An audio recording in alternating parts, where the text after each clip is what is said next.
Hi there, Grade 12s. Welcome back to Grade 12 Life Science. So in our last lesson, we took a look at the nervous system. And we said that the nervous system is split into two different parts. We have the central nervous system, which consists of the spinal cord and the brain. And we also have the peripheral nervous system, which is all the other nerves in our body. Now today we're going to start looking at the different organs and cells which make up the nervous system. We'll start off by looking at the two organs that make up the central nervous system, which are the brain and the spinal cord. So let's start off by having a look at the brain. On the slide next to me here, you can see a side view of the general structure of the brain. And you can see that there are 5 or 6 important parts that you need to know about. The first part is the cerebrum. The second part, the cerebellum down at the bottom here. You have the medulla oblongata, which goes down into your spinal cord. You have the hypothalamus, the corpus callosum, and finally the pituitary gland. So again, the cerebrum, the cerebellum, the medulla oblongata, the hypothalamus, the corpus callosum, and the pituitary gland. Now, each part of the brain has a different function. So let's speak about those functions very quickly. Let's start off by having a look at the cerebrum. The cerebrum is responsible for controlling voluntary actions. It also receives and interprets sensations from the sense organs. So when you receive information from the sense organs like your eyes, that information goes to the cerebrum, which processes that information and decides what to do with it. We also believe that our higher thought processes all come from here. And by higher thought processes, we mean thought processes about thinking, reasoning, and stuff like that. Let's go on and have a look at the cerebellum down at the bottom here. So your cerebellum's at the back of your head, around there.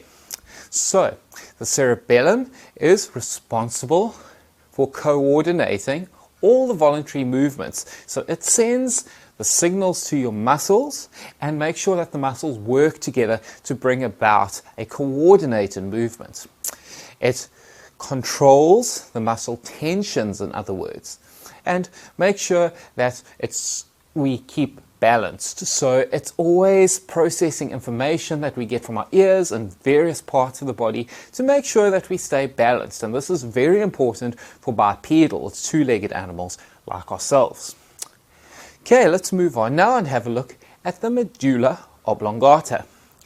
The medulla oblongata, which goes down into your spinal cord, transmits nerve impulses between your spinal cord and the brain.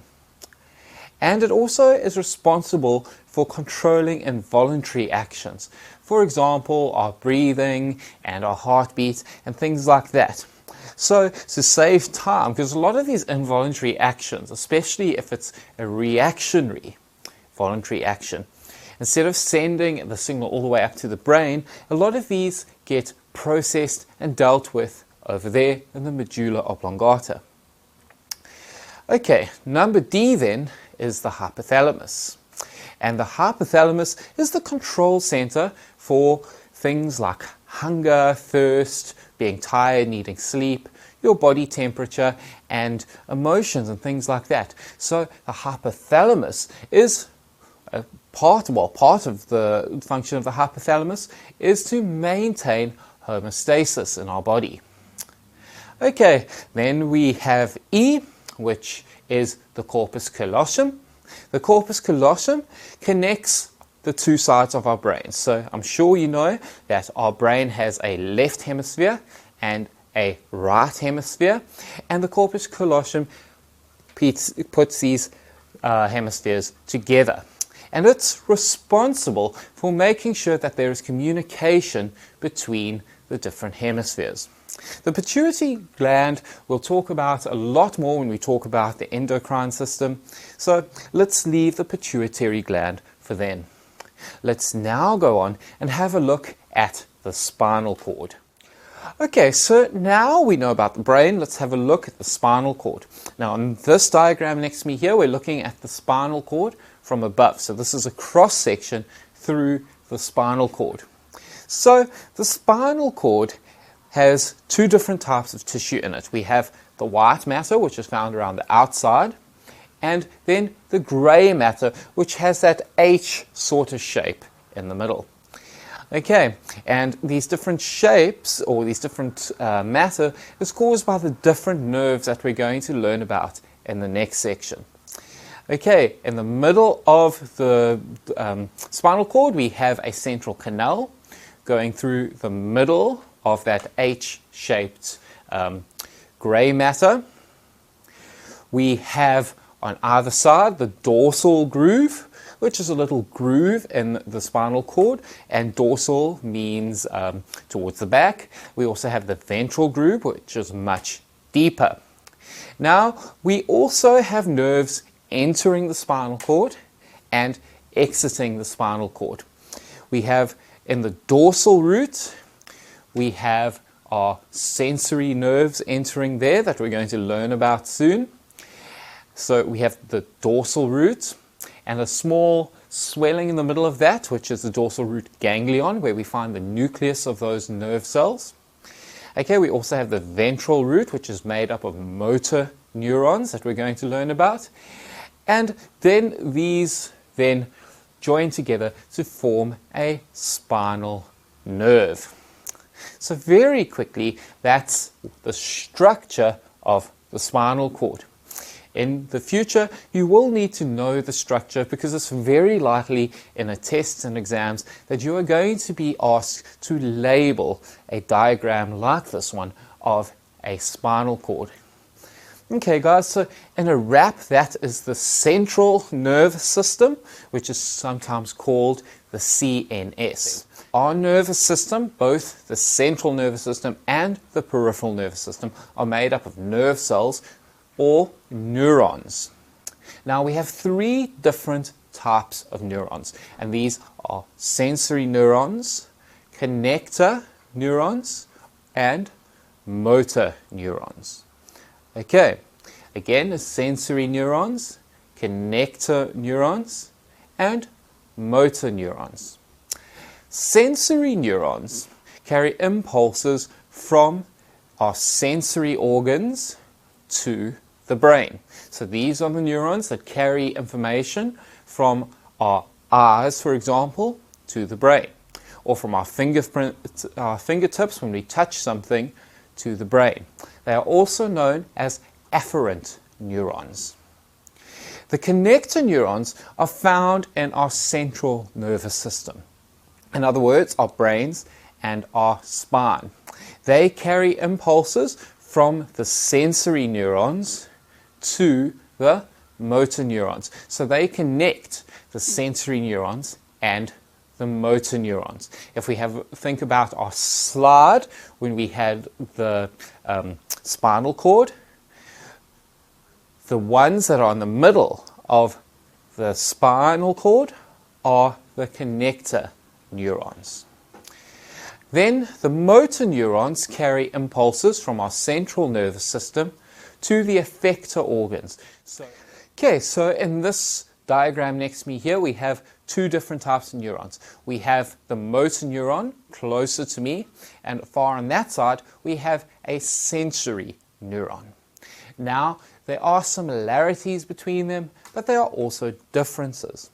The first similarity you should see is that they have different shapes. Now, each of these cells has what we call the cell body, which is the larger part of the cell, and it contains the nucleus and many other organelles. With a motor neuron, it is found at one end of the cell. It's found closest to the brain or to the nervous system.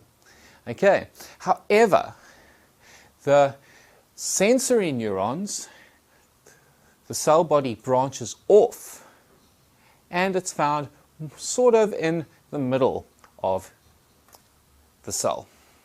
Okay, so from the structure you can see the difference. So now if you get a picture of these in a test or exam, you can say which is a motor neuron and which is a sensory neuron.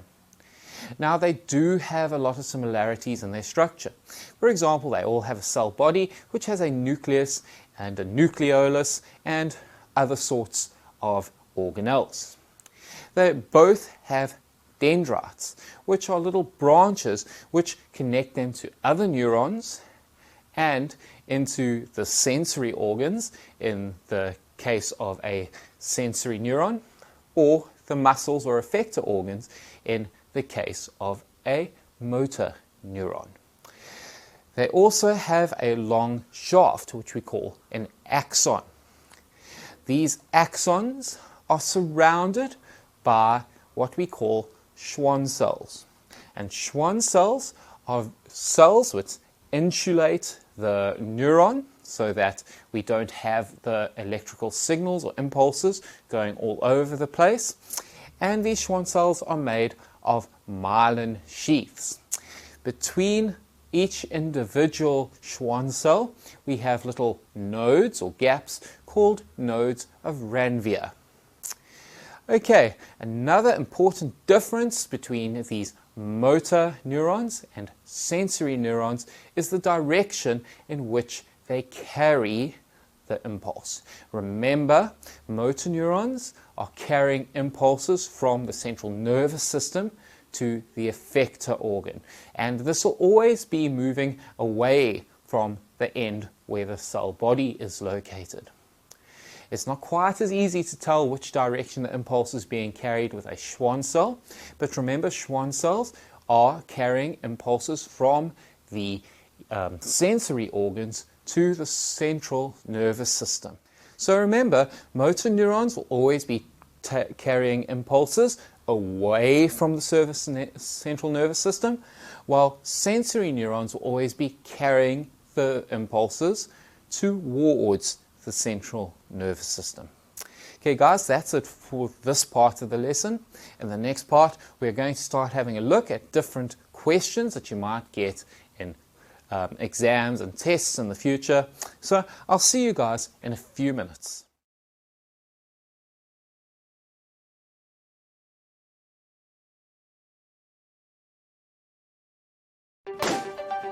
We need to learn to live with the COVID virus, the new normal, at least for the next few months. And we have just what you need to make sure you never miss a single school lesson. And it's absolutely free, mahala! High quality, powerful, animated lessons for all your subjects. So don't spend a cent until you have tried iWiz. It's everything you need. All video lessons, textbooks, workbooks, exam prep. We want you to ace 2021.